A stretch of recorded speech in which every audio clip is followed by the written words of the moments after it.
abavimbayo mhlambe abasabayo ukuthi le process angeke ihambe kahle.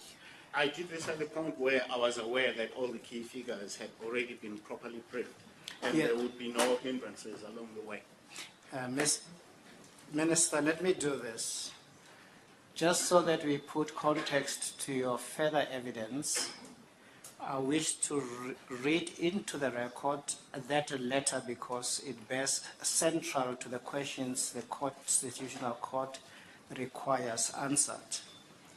Do you have that document before you, which is the letter you wrote to Ms. Virginia Peterson, the CEO at the time? Yes. Yes. For the purpose of the record, the letter is headed Implementation of the Recommendations of the Ministerial Advisory Committee on the Future Payment System of Social Grants for South Africa. It says the above subject matter refers. Do you have a look at it? Yes.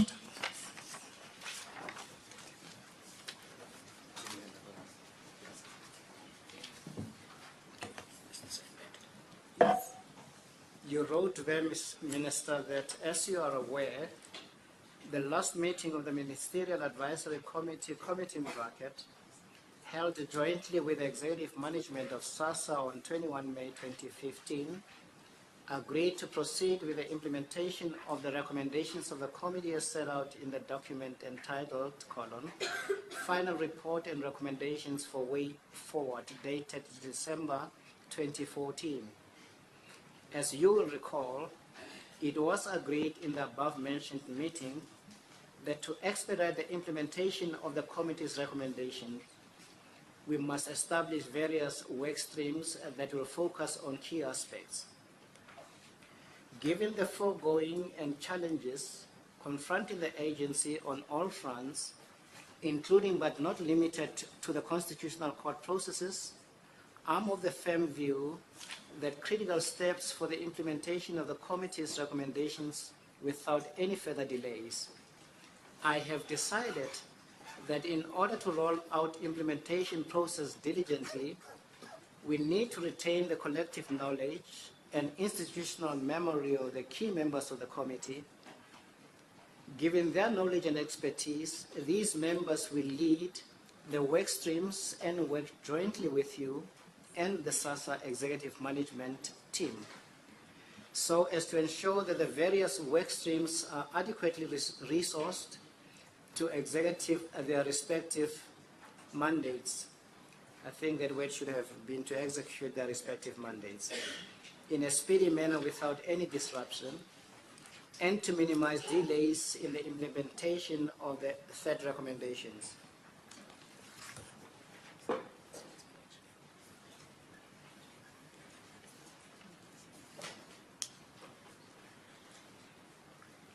The letter continues to this next page to read.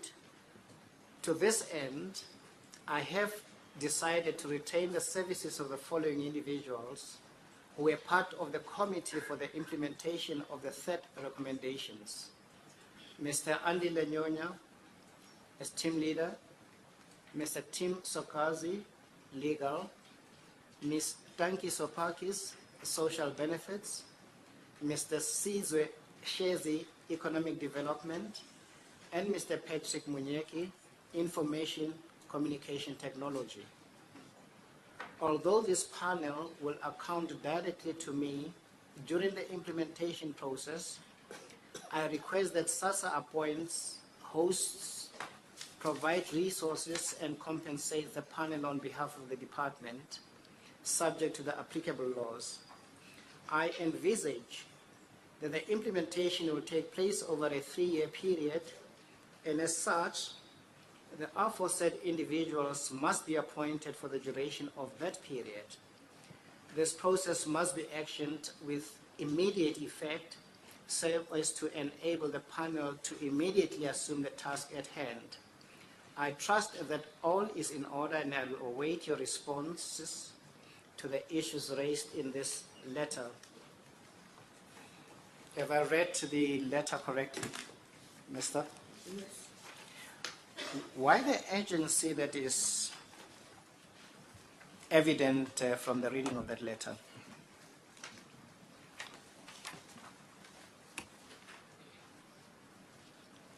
Why the urgency that seems to be evident from the reading of that letter?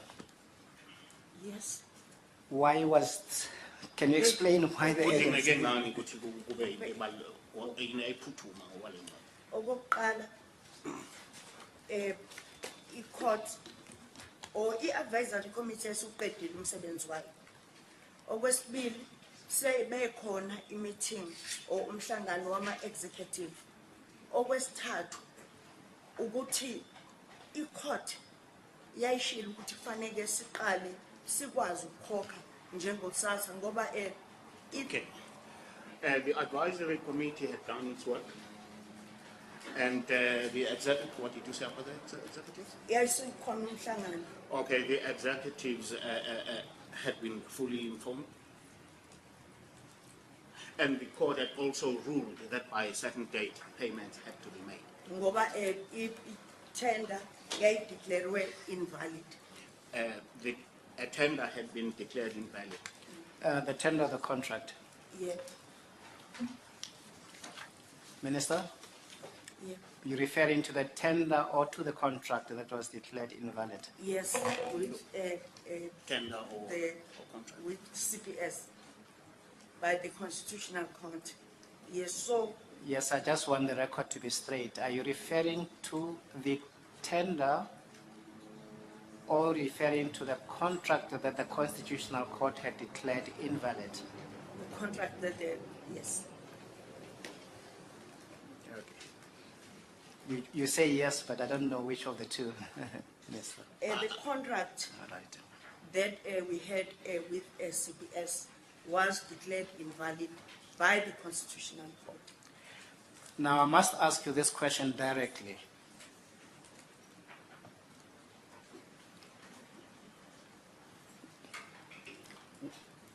Was it important to you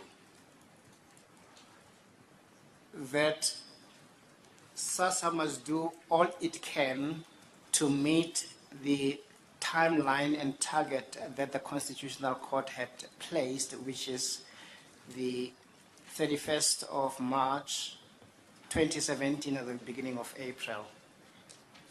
Okubalulekile kakhulu. It was very important. Why do you say so though? Okubalulekile kakhulu ngoba kwasekuqaleni kwakushiwo ukuthi sinikezwa ithuba ukuthi sisebenze kodwa fanele sazi ukuthi njengoba siqhubeka esisebenza labantu abenza umsebenzi akufanele ingabe ibona abenza umsebenzi. Isizathu sokuthi i-court ibenze ukuthi baqhubeke benze umsebenzi ukuthi indaba yonke le iphathelene nabantu abasebuqayini emphakathini. We had to work. The court had been clear. We had to do the work, but we did not have the ability on our own to carry on. So these people had to do the work, If it were to or be, help do the work. if it were suggested to you that it was not important, as you say, that Sassa respects that deadline, what would be your response?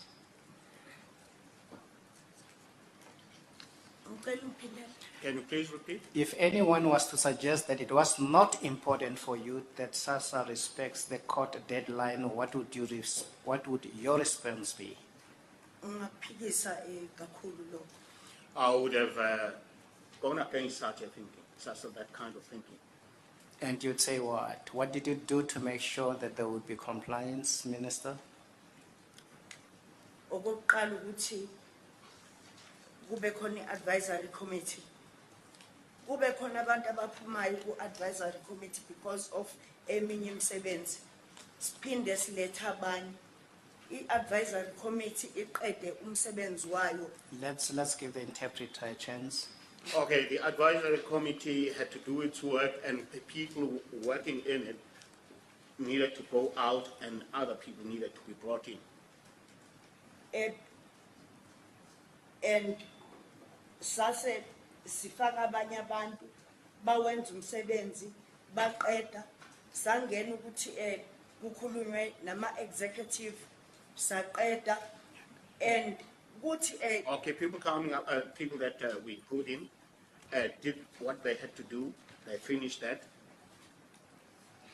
And By people, you're referring to whom, Minister? oh, bantu laba babuya ngaphandle. cha ngithi abanye abantu babe neminye imisebenzi yabo baphuma kwafanele esifaka abanye abantu masishane ku-advisory committee ngoba umsebenzi wawuvele uphuthuma. Okay, this was an urgent kind of situation. We had people serving on the advisory committee, but they had other responsibilities that they had to attend to. So while they were leaving, we had to rope other people in order for the advisory committee to keep going. Kodwa futhi umsebenzi wama-work stream wawuzokwenza ukuthi kube nomehluko kakhulu ku-implementeke kalula si-adviswe ngey'ndlela ezotholwa abantu abanobuchwepheshe emsebenzini lo esasifuna ukuthi wenzeke. And the whole idea of work streams was to ensure that sufficient skill and knowledge were present in order to advise as to how the whole task in its totality had to be done well. All right. Now, in that letter we read, you indicated that the work stream was to report directly to you. What did you mean by that?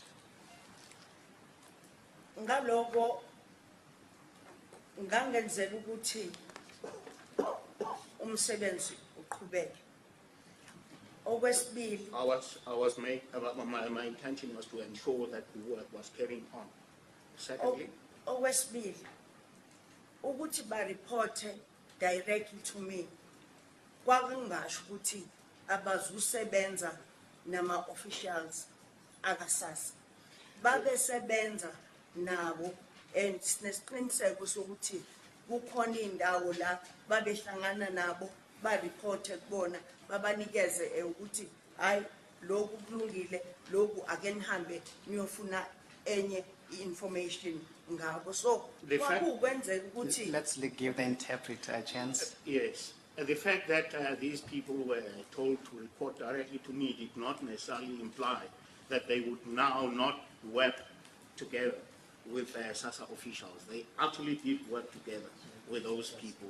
It's only just that I needed to be sure that I was kept on the loop.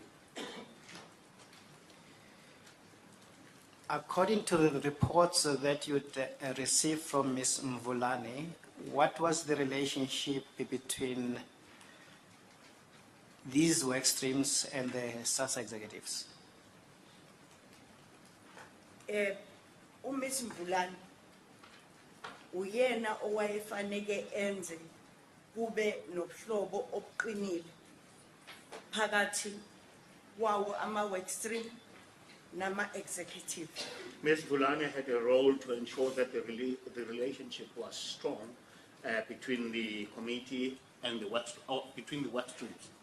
Work streams and the executive. And the executive. Just for context, who was Ms. Mvulane in this scenario? uMiss Mvulane uyena oyi-project manager. She was the project manager.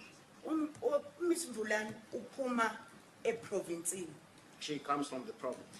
Emaprovinsini ibona abanolwazi olunzulu ngokuthi kukhokhwa kanjani ngoba ibona ngaso sonke isikhathi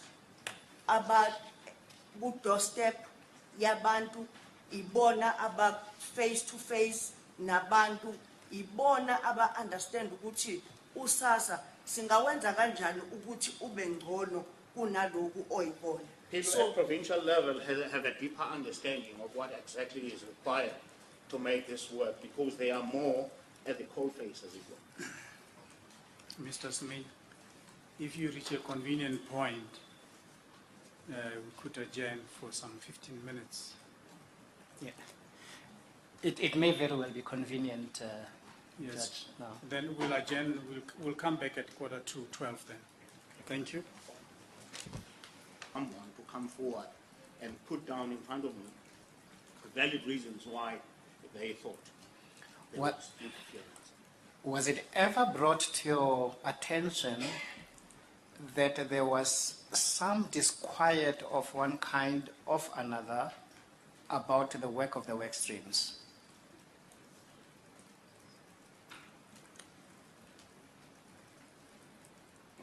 Azange kube khona. No.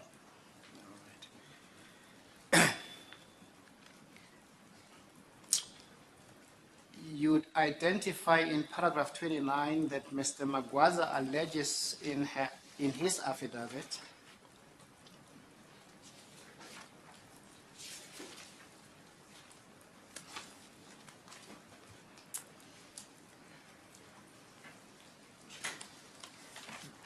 that you saying that the work streams must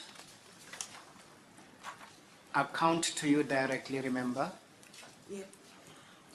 That it was intended to undermine the work that Sassa was doing to ensure that the services of CPS would continue to be required. Let me break that down a little bit. Were you interested in the first place to have CPS render its services way beyond the 1 April 2017 at all? Ngangingenayo interest yokuthi CPS asebenze beyond isikhathi sakhe. I had no interest whatsoever for CPS to outlast its usefulness. Did you see the work of the work streams in any way undermining the work of Sassa at all? Azange ngize ngibone lokho. No, I never saw that at all. Now that we know that the work streams were appointed in July, no, your instructions were in July 9, 2015 about the appointment of the work streams. At that time, was there any other thing that you were aware of that Sassa was doing to achieve the deadline the court had set?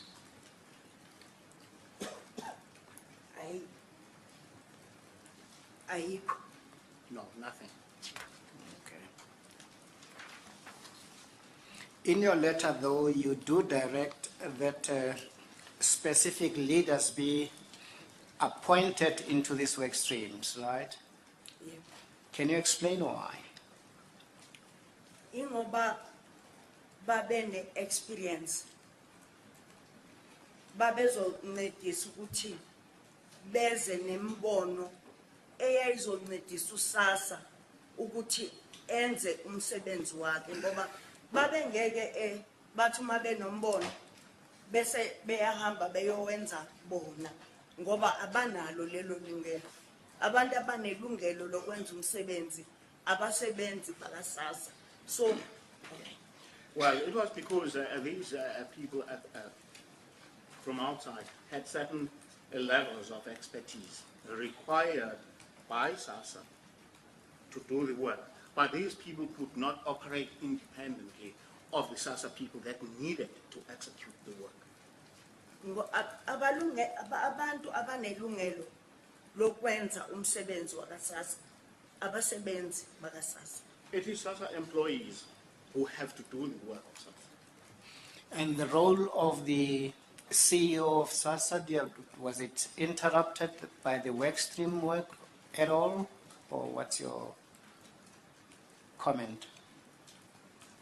Kusukela kuVirginia akazange aze ayibone inkinga emsebenzini noma work stream. Kuya uRaphahla akazange ayibone inkinga ngumsebenzi wama-work stream. From Virginia to Rapasha.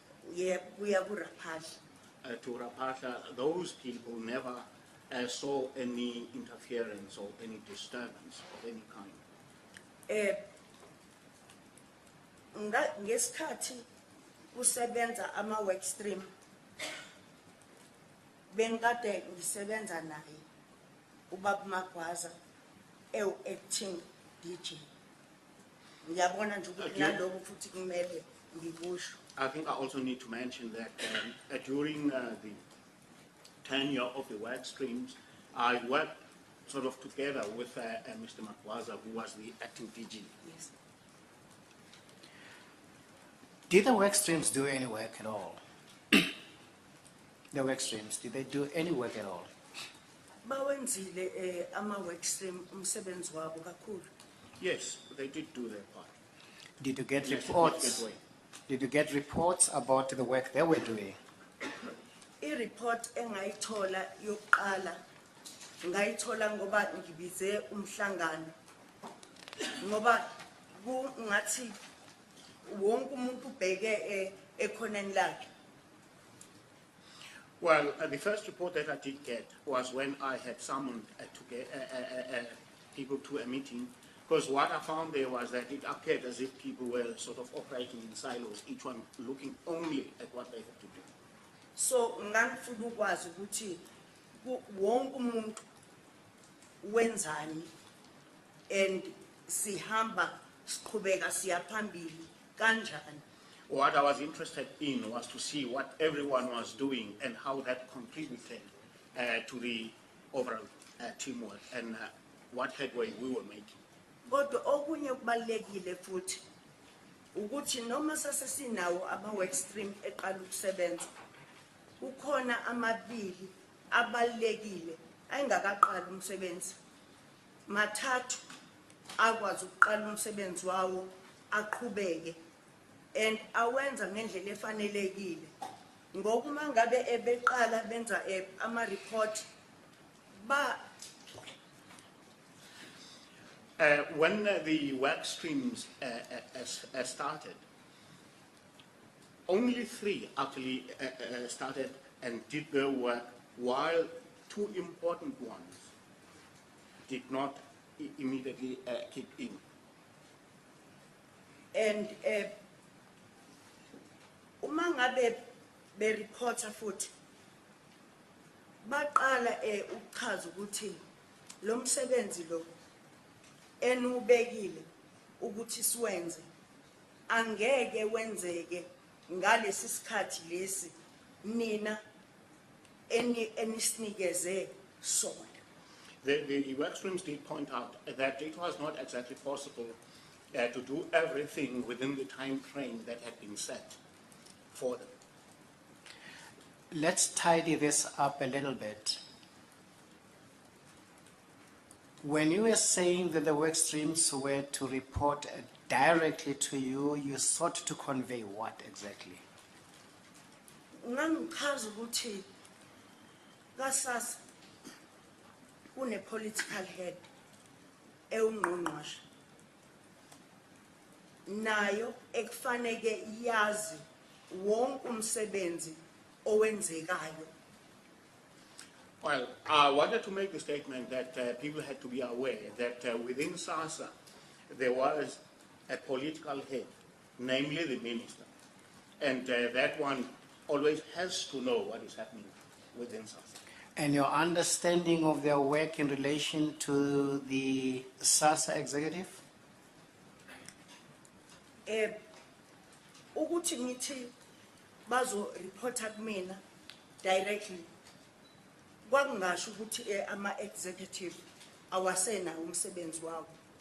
Ama-executive ayenawo umsebenzi wawo.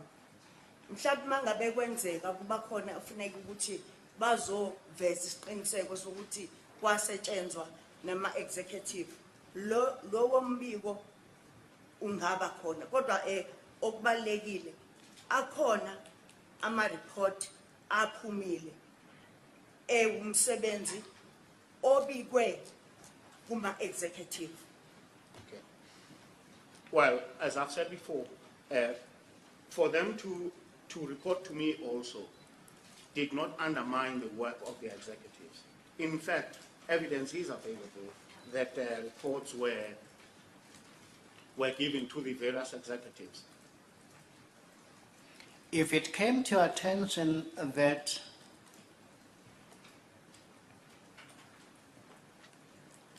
the work streams interfered with the work of Sassa, what would have been your reaction?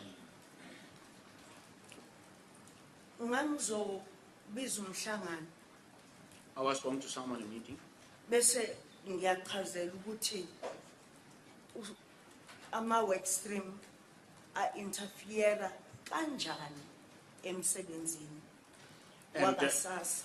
and then I would actually be brought up to speed as to how the work of the work streams was interfering with the normal business of Sassa. Ngiyathanda kodwa futhi ukusho ukuthi iSassa ayinayo iboard.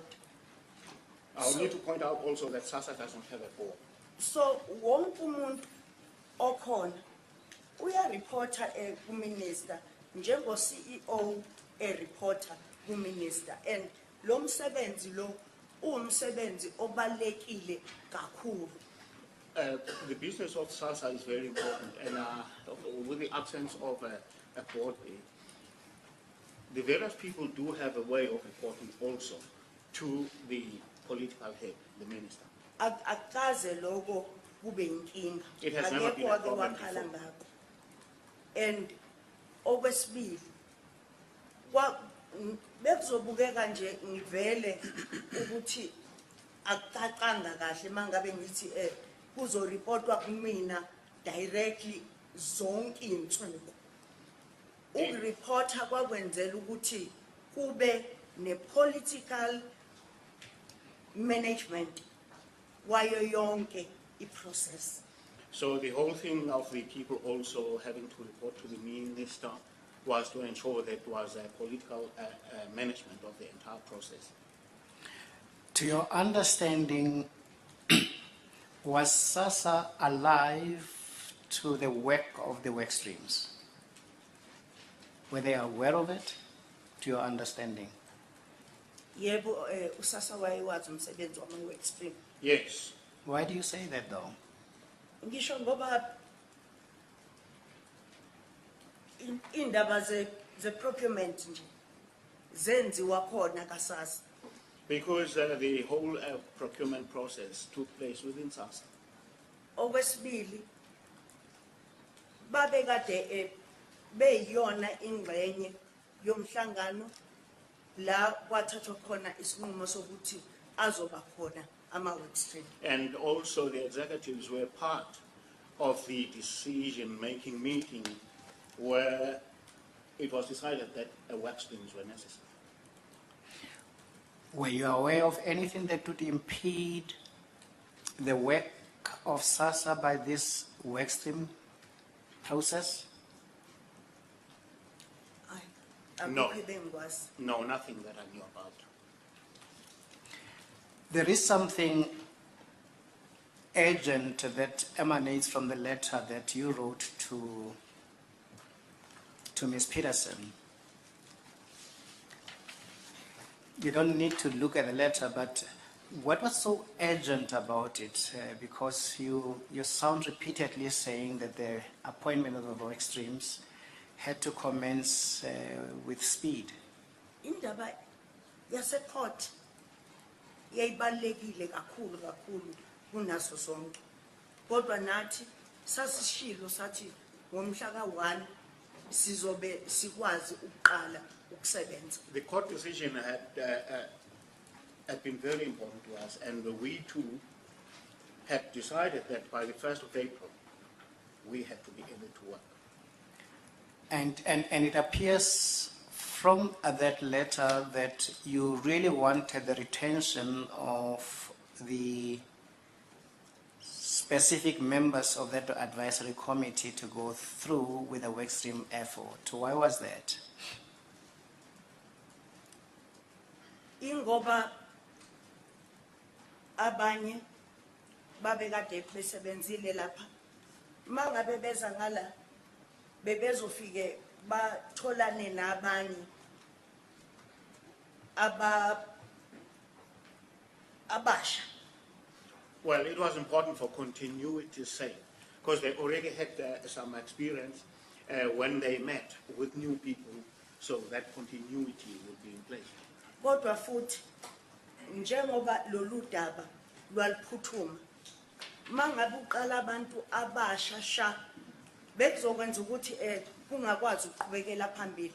You Kufanele ukuthi baqale bafundiswe ngomsebenzi nangu la ukhona. Without continuity, it means it starts and stops every time.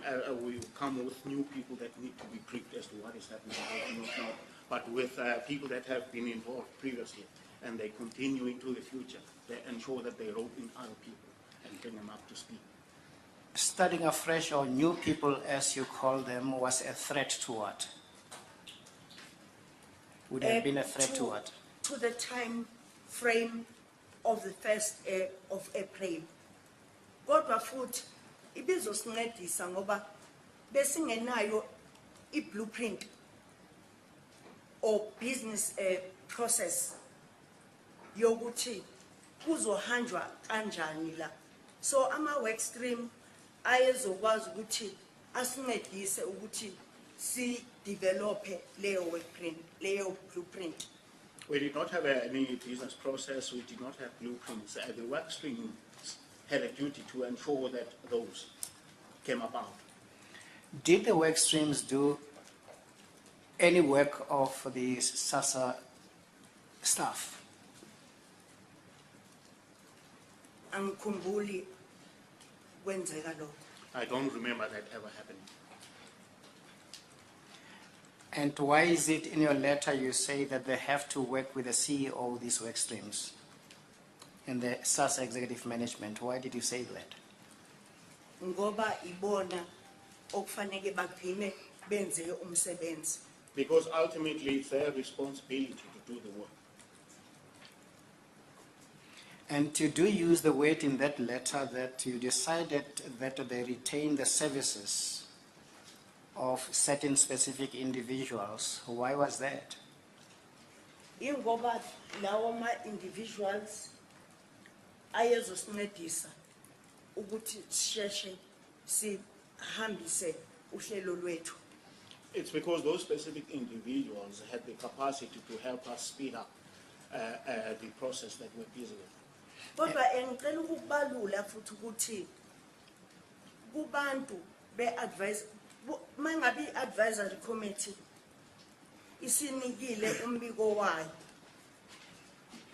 senza isicelo sokuthi uma bekhona abasayimisela ukuthi baqhubeke basebenze nathi sizocela ukuthi beze omunye nje owayekhona. All right, one thing that I would like to point out is that after the advisory committee had done its work, we asked people to indicate if they would be willing to work with us going forward. Nje omunye wabantu owasho ukuthi hayi uzodlekelwa isikhathi sakhe kwaku ubaba Tim Marcel. One person, for instance, who said no, it would not be possible for him to stay on was Mr. Marcella. And the advantage yethu ukuthi abe khona ukuthi usebenza e-Reserve Bank. Well, the advantage that we would have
This is in relation to the appointment of the work streams. Yebo. Yes. In your letter, you do indicate specified individuals for them to lead these work streams. Why was that? Ingoba ibona ababeshilo ukuthi ba-available emva komhlangano la kwawenziwa khona i-report. Mase sase siyacela ukuthi aba-available abasho. It was because of how the people had responded to the general call of them availing themselves beyond the work of the advisory committee. Following your letter of 9 July, was there any negative reaction to it by anybody within Sassa? Angikhumbuli. None that I can remember. If there was, would you have remembered it? Bengizoyikhumbula. Well, I should. Did Ms. Peterson react negatively to it at all? Abazange. No. Anybody else who succeeded her react negatively to it at all? Abazange. No. You make a reference to the executive committee meeting which was held on 26 and 27 of August 2015, at which a discussion document on the appointment of extreme leaders was presented by Ms. Ramokgopa. Tell us about it. Miss Ramokgopa wayese Miss Ramokgopa kokuqala uyena kaSassa owenza izinto eziphathelene ne-strategy sayo yonke i-institution. So wayeseyenzile i-executive summary.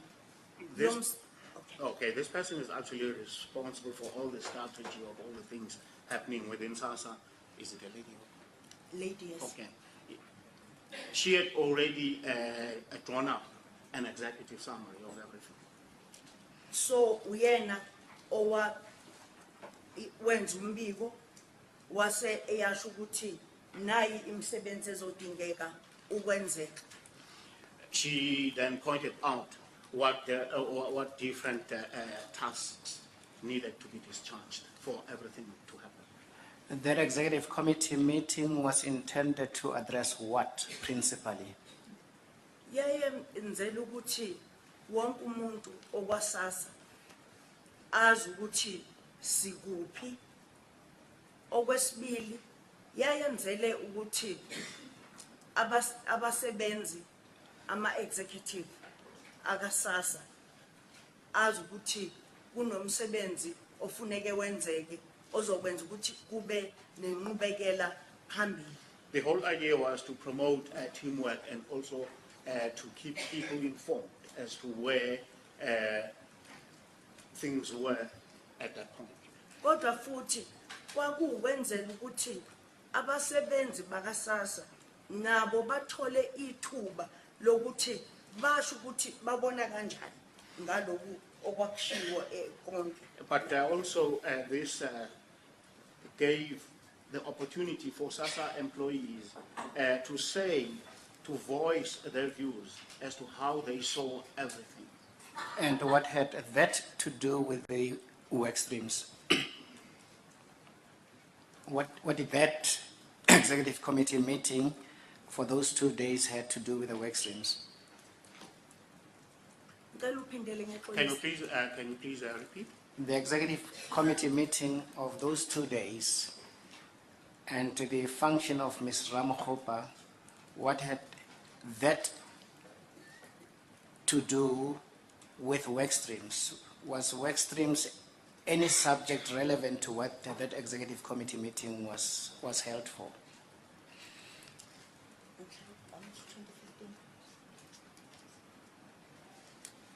Sorry, ma'am. Maybe I should ask you to come and sit here rather. 2015 Yes, it's Is that 2015. You remember that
Sorry, Chair, could we just have clarity as to which meeting Mr. Semenya is referring to?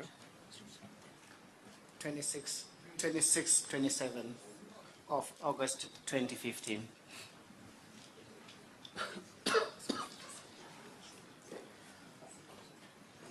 Okay.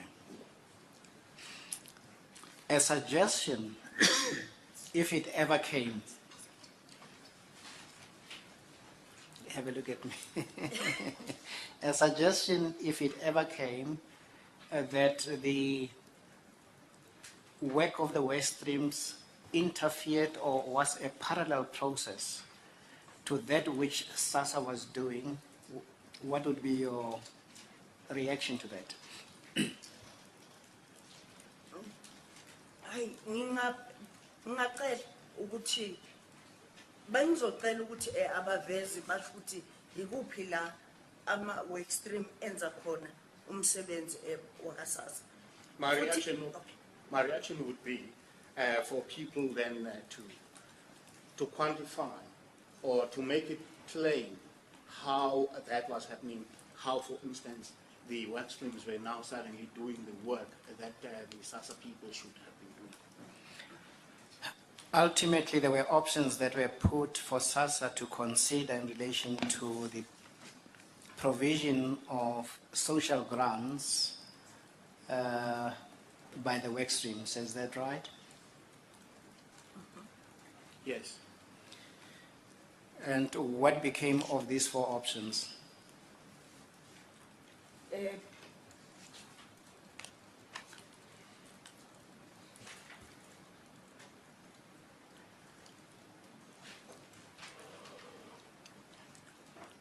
Just to refresh your memory, you deal with that in paragraph 33.3 of your statement.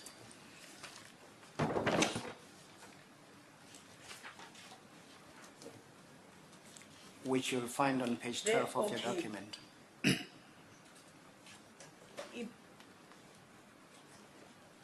Into ebalekile lana kwakuyona futhi eyenza ukuthi ama work stream kumele aqale ngomsebenzi wawo nanokuthi sisebenze nalabantu abakade beku advisory committee.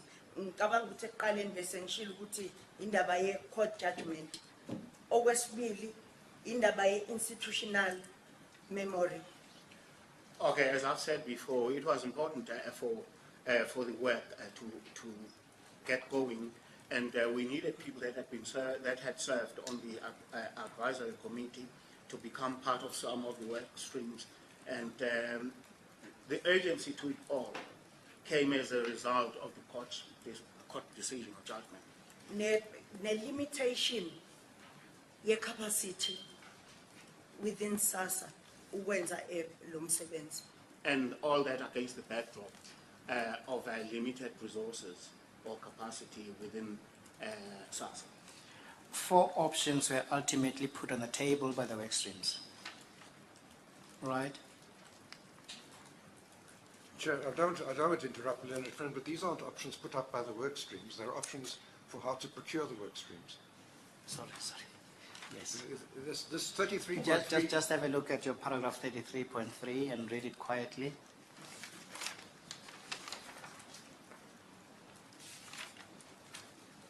Point 33. Oh.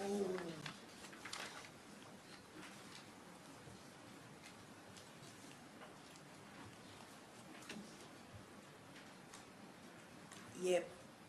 Yes. 4 options were there. Yep. You decided on option 3. Yep. Why? Yes. Why? Ngoba option 3 wona owawuzokwenza ukuthi ama officials akasasa akwazi ukuthi abe ne access to ama work streams, or ama work streams abe ne access to Sassa officials. Why was that important? Sorry. But you've understood, or maybe the House hasn't. That was important to ensure that there was a healthy working relationship between the executives and the work streams.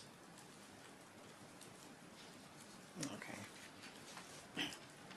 What was the attitude of Mr. Magwaza to that arrangement, i.e. adopting that option?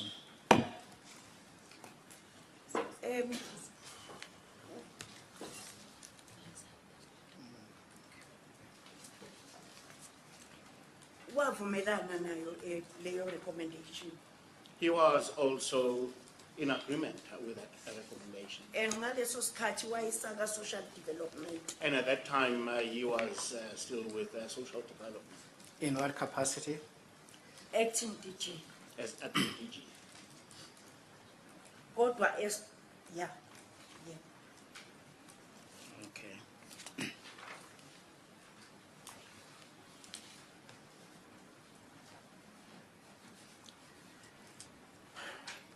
At the top of the page of 13 of your statement,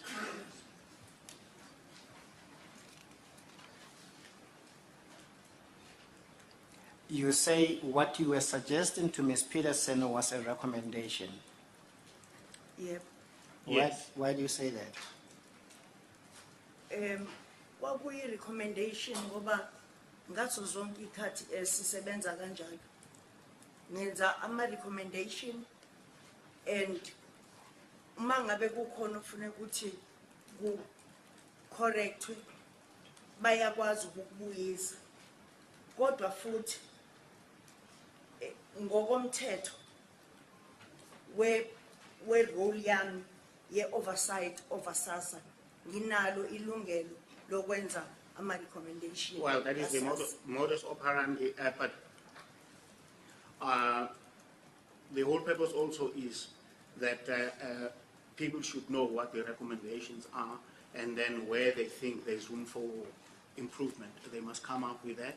But also, as the political head there, I have a right to come up with a recommendation. Were you involved in the actual procurement of this, or on the appointment of the work stream leaders? Ngangeyona ingxenye ye procurement. No, I was not part.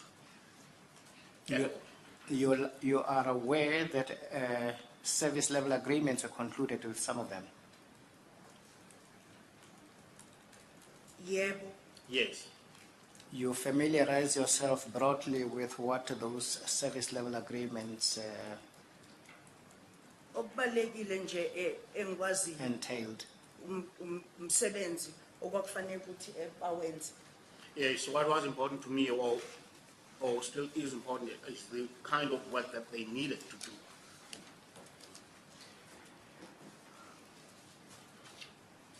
Then you tell us that the period of Ms. Peterson as CEO came to an end. Yebo. Yes. Who succeeded her? Miss Ramakuba. Yes.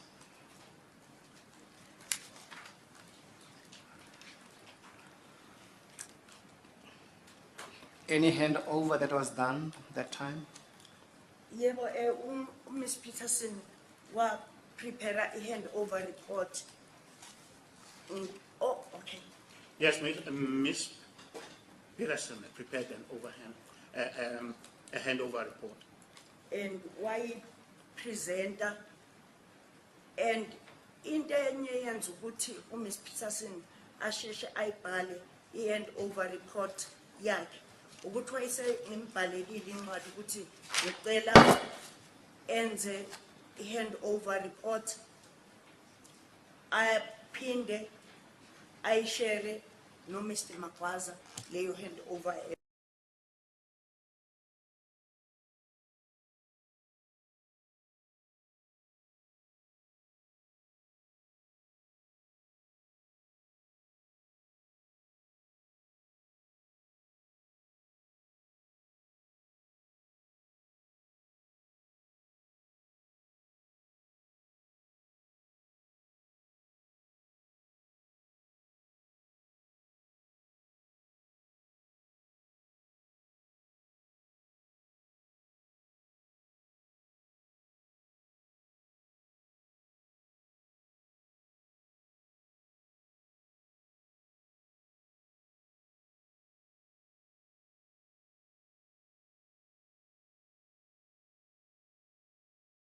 kwama grant. What is important there is that the report pointed out things that had happened and things that were now emerging to help the payment or the payout of grants. Nangokuchaza ngama work stream nangomsebenzi okwakufanele ukuthi awenze. And there had also to be some feedback on the work of the work streams. Nangomsebenzi owayewenziwe amanye ama-agencies ka-government ukunceda ukuqhubekela phambili komsebenzi wakaSassa. Also including work that had been done by other government agencies to help propel the work of Sassa forward. Njenge-CSIR nayo Such as khona CSIR. umsebenzi eyasiwenzile. The CSIR had done some work, for instance. The handover report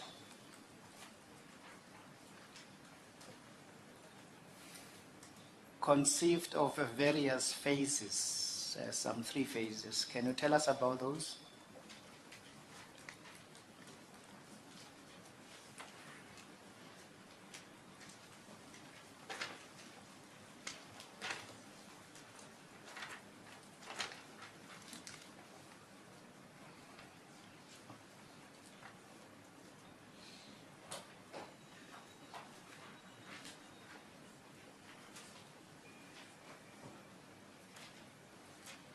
You deal with the timelines of those in paragraph 37 of your statement. Paragraph 37. Okokuqala ukuphela kwe-contract ne-CPS. Okwesibili One of them was the termination of the contract or the CPS contract. okwesibili umsebenzi ozokwenziwa ozobe ubhekiswe kuma suggestions ama work stream. And the work that was going to be done going forward based on the recommendations of the work stream. Okwesithathu ukuthi uSassa uyikhokhele wona ngokwakhe. Ultimately for Sassa to be able to do the payouts in-house. That report indicated that the second phase to run from April of 2017 to March of 2019, as you have it on page 30, paragraph 37 of your statement. Yebo. Yebo. Yes. And what implications did that have to the deadline the Constitutional Court had set of 1 April 2017?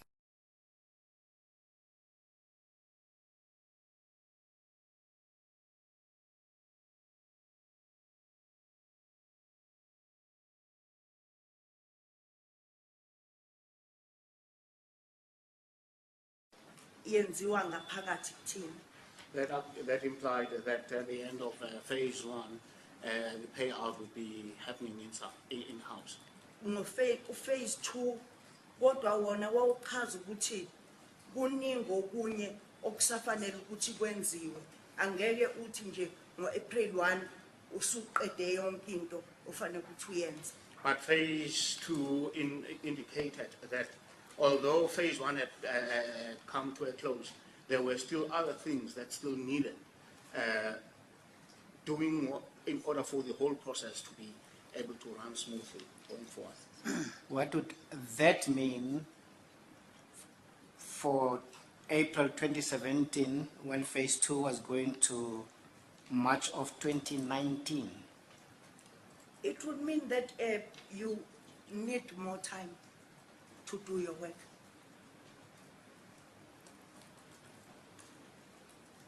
Okay. You need more time to do your work. Kumele usheshise We must wenze speed things up, ama process aqale aqhubeke, and processes have to start rolling. and nanokuthi kufanele yonke into uyenze ukuthi yenzeke ngama time frame akhona. And you must also ensure that deadlines are met. And what would that have had with the 7 deliverables that were promised would be realized when the report was given at the Constitutional Court?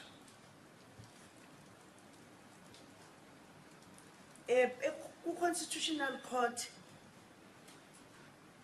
i-report esayinika kwakuwukuthi simisele ukwenza umsebenzi. We gave, at the Constitutional Court, we gave a report saying we are determined to see the work done. Nanokuthi esokwazi ukwenza umsebenzi by the 31st of March. And then we also committed that we would be able to have the work done by the 31st of March 2017. But the third phase was obviously way beyond that time. Yeah. Yes. Yebo, kodwa futhi into ebalekile ukuthi ama work streams uma eseza kuthina asitshela ukuthi i-report ye-advisory committee indlela eyiyona mangabe uyibuka at face value yenza kube ngathi uzokwazi ukwenza yonke into masishane. The work streams actually brought to our attention that the report by the advisory committee was somehow misleading, because at face value one would get the impression that all the items on there would be able to happen within the given time frame. Kodwa bona mangabe sebebheka sebe drilled into the report base bekubona kubalekile ukuthi beze kuthina bazosho ukuthi angeke sikwazi ukwenza lo msebenzi ngesikhathi esincane, kodwa saphinda futhi sabacela ukuthi icourt ithe ifuna 1st of April. Ikuphi esingakwazi ukwenza 1st of April? Then in time, these people, when they started digging into the report, actually came to us to tell us, look, some of these things are not possible. But then we still wanted to know what it was that we could at least do by the given date of the 1st of April.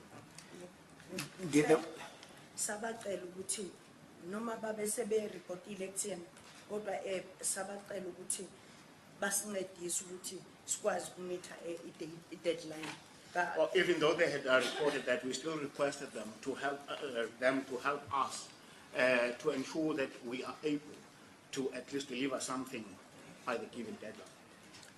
just to tidy that for the record, did the work streams say the 7 deliverables were achievable by 1 April 2017 or not? Azange basho. They didn't say. No, let me put the question differently. When they probed the reports, as you say, were they satisfied that the 7 deliverables would be achievable by 1 April 2017? Oh, mangabe qedwa la bahamba but basayokwenza umsebenzi babheke kahle ukuthi yini abangayenza kangcono ukuthi sisheshise nomsebenzi wethu. Shortly after the report, they went away. They said they wanted to deliberate on what exactly could still be done in order for us to be able to do the work speedily and on time. Kodwa futhi ngoDecember illegal work stream beza nabanye ababe ba appointile ukuthi sikubhekwe kahle yonke into, bafika bazosho ukuthi ayi asibhaleni umbiko oya ecourt ochazayo ukuthi angeke lo msebenzi ukwazi ukuthi wenzeke. Then the legal team came back and recommended that a letter be written to the court to specify that some of the things that were expected to happen were not possible within the given time frame.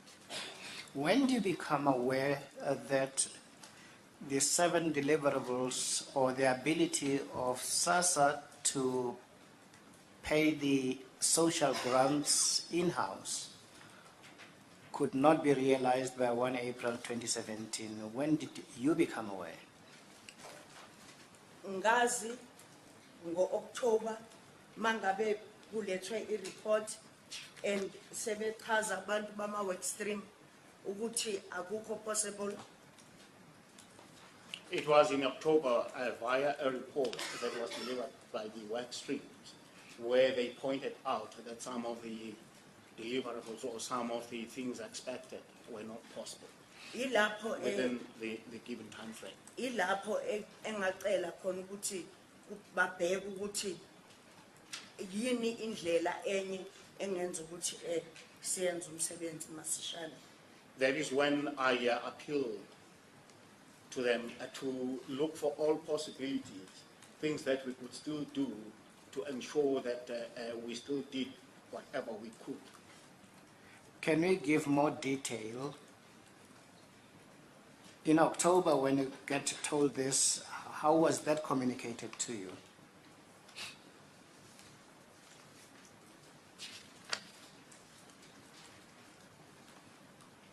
Ngo-October ngabiza umhlangano nama-work stream leaders. You recall the date? Kwaku-October 5. On the 5th of October, I called a meeting with the workstream heads. Who else was at that meeting? Kwakukhona uMiss Ramahupa Miss owayeyi-acting Ramahupa. CEO, She was acting CEO at the time, Who else was there? uMr Dango Mr. Dango. What was his role? waye-advisor at the time, Advisor Was- to? the minister. He was advisor to the minister at the time. Who else was there? Mr. Shezi. And who was Mr. Shezi? Mr. Shezi was the advisor to the minister. Who else was there?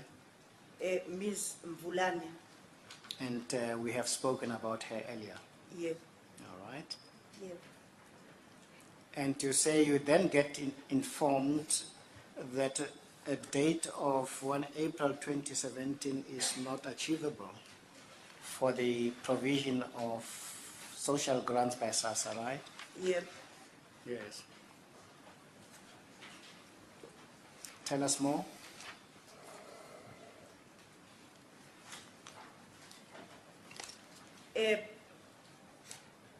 Lapho kulo mhlangano savumelana ukuthi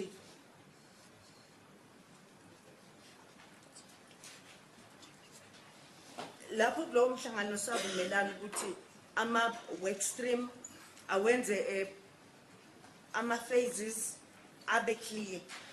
At that meeting, we agreed that the work streams have to make the various phases very clear. Kodwa futhi kwakukhona omunye umsebenzi okwakusafanele ukuthi bawenze nje owabenza ukuthi babuye ngoDecember. But there was still some other work that they needed to do, which caused them to come back in December.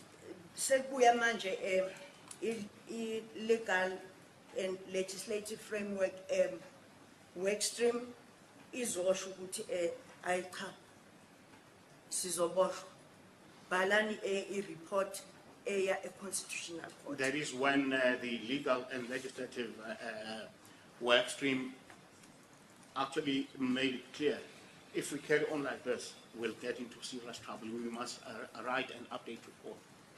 Can we pause a little while and say more about that? Now you know that the promised date, i.e. a date promised to the Constitutional Court being the 1st of April 2017 was not going to be achieved. How significant was that to you as Minister? Kwakubalekile kakhulu ngoba emangabe befika abameli ngacela umesidango ukuthi sihlangane nabo ngoba basifica sikwenye komunye umsebenzi basibikela base bephethe ngisho namaphepha asuggestayo ukuthi asilidayo ukuthi i-report kumele ibhalwe kanjani, singabi arrogant, sibe honest. Well, Mr. Dango, among others, came already with some suggestions. Cha, akuyena Yes. abalida illegal Sorry if I misunderstood. work that. stream, amalida illegal work stream. Okay, that was the leaders of the legal and legislative workstream. Yes. Okay, that came forward and even suggested and as to how the report had to be worded. It had to stay away from arrogance, and people had to be honest. What else? This is the report intended for the Constitutional Court. Yebo, futhi uma ngabe sasivumelene ngalelo langa yayizosayinwa ihambe ngalelo langa. Kodwa ngoba uCEO omusha wayesendleleni sasikhuluma naye over the phone, waba neconcern, wathi naye ucela ukunikezwa ithuba lokuthi ayibheke lento, and then ngoJanuary We'll get there, we'll get there. Okay. You still have to say what you said there. Okay. We could have actually agreed and signed the letter that day, but the new CEO was not present. We were communicating with the person over the phone, and a lady? Is it a lady? Cha, uCEO, Is she a, is it a former lady? CEO Mr. Makwanza. Mr. Okay, I needed to know whether I should say he or she. Okay. He Okay, it is a he, okay. He said he wanted also to interrogate whatever was on that report. He was not comfortable with simply letting it go without him having seen it. Okay. nanokuthi naye wayesafuna ukuyinelisa abheke ezinye indlela izosetshenziswa. He wanted to satisfy himself that he could probably come up with other positive pointers as to how the work could be done better. Step back. Are you aware that Sassa at that time had obtained legal opinions around the fact that Sassa was no longer going to be able to realize the date of 1 April 2017? Illegal opinion ngayibona isiza nabameli. I became aware of the legal opinion when the lawyers came. When would you say that was? NgoDecember. It was in December. What were the legal opinions suggesting Sassa must do in the light of the fact that the date promised to the Constitutional Court was not going to be realizable anymore? Ngicela uphinde. Repeat, please. What did the legal opinions say must be done in the light of the fact that the date 1 April 2017 promised to the Constitutional Court was no longer achievable? Uma ngikhumbula kahle into yokuqala eyayibalekile kwakubikela iConstitutional Court ukuthi angeke sikwazi. If I remember well, the first thing was to report to the Constitutional Court that we would not be able to deliver on our promises. And as you say earlier, the intention was that that report to be done in December already, but Mr. Magwaza wanted a little bit more time to make inputs into it. Yeah. Yes. Would this be a convenient stage, Judge? Oh, yes, yes. Thank you. We'll come back at 2 o'clock.